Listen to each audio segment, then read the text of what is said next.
All right. When you draw a vector, it has an initial point, which is often called the tail, and then I have the terminal point, which can be called the head or the tip.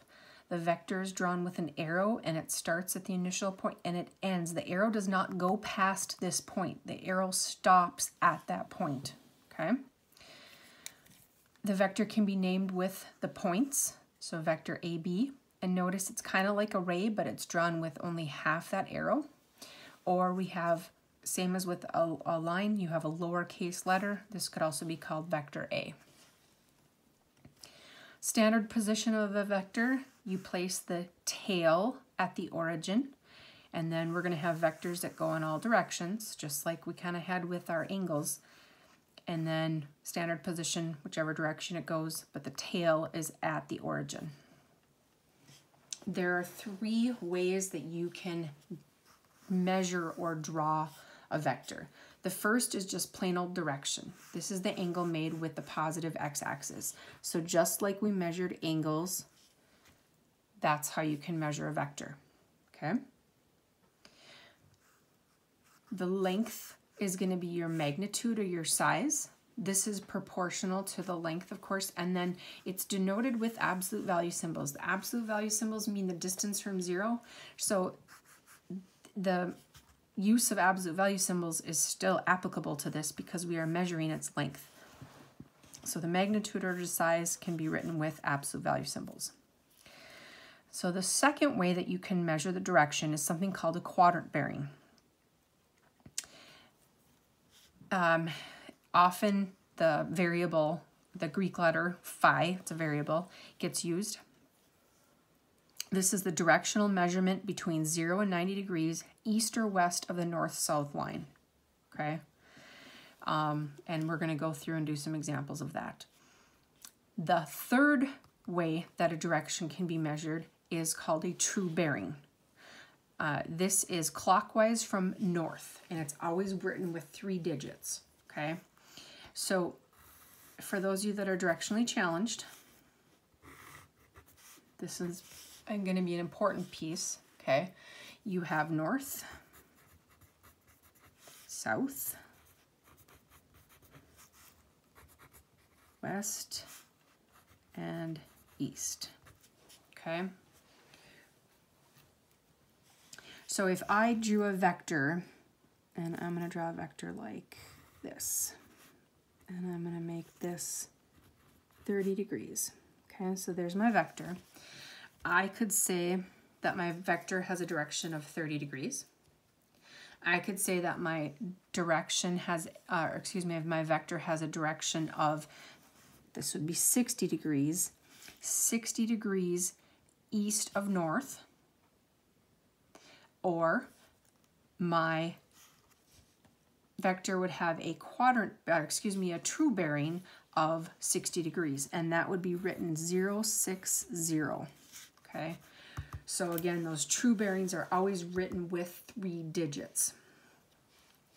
So in your homework, their intention with section 1 is that you take rulers and protractors and you draw all these. The preciseness of this is not what's important. The idea of being able to draw, so when we do these later on and you can have an idea of what these are going to look like, that's what's most important, okay? So I am on page 483, and I'm going to start with example 2.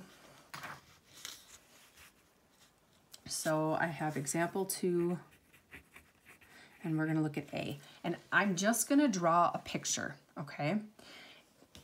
They want you to use a ruler and a protractor and measure and do all this kind of stuff. We're just going to get an idea of what this looks like. They want a vector that is 20 feet per second at a bearing of 030 degrees.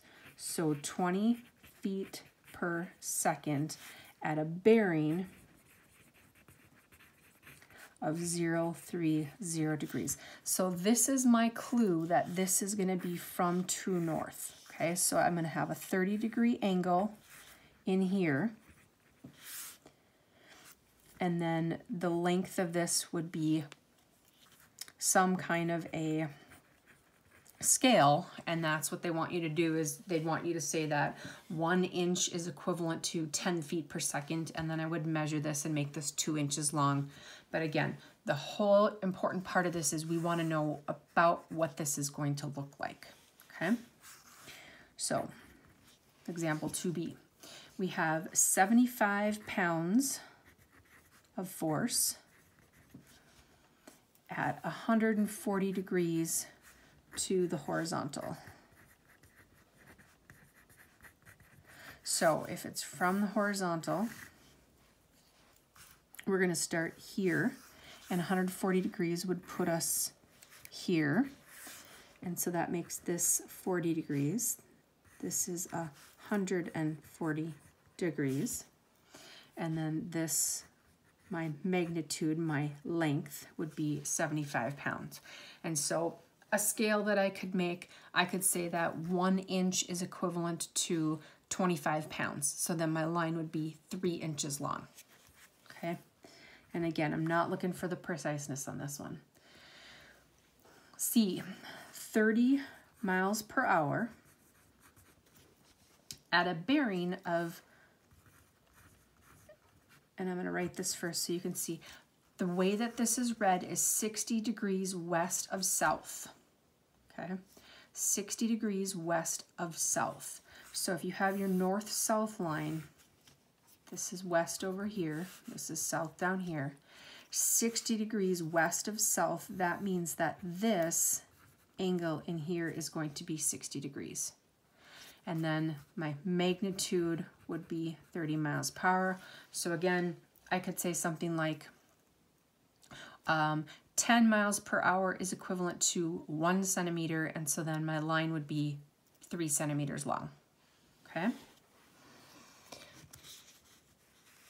All right, so let's do the guided practice, and I'm going to squeeze these up here so I don't run out of room. And again, we'll look at all 3 of these. So for 2A, it says 20 feet per second at a bearing of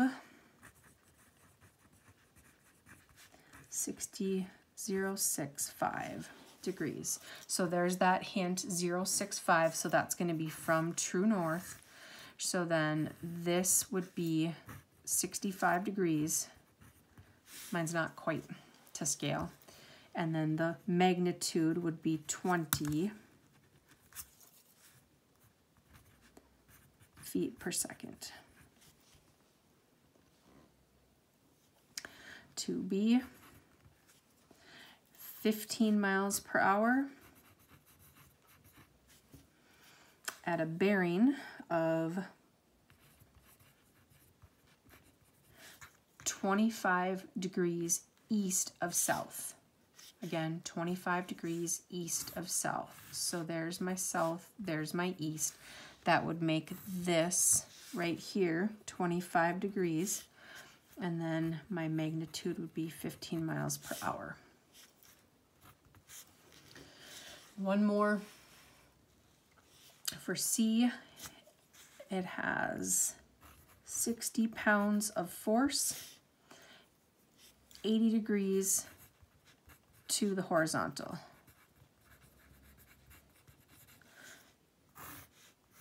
So 80 degrees to the horizontal means that this is 80 degrees, and then my magnitude is 60 pounds.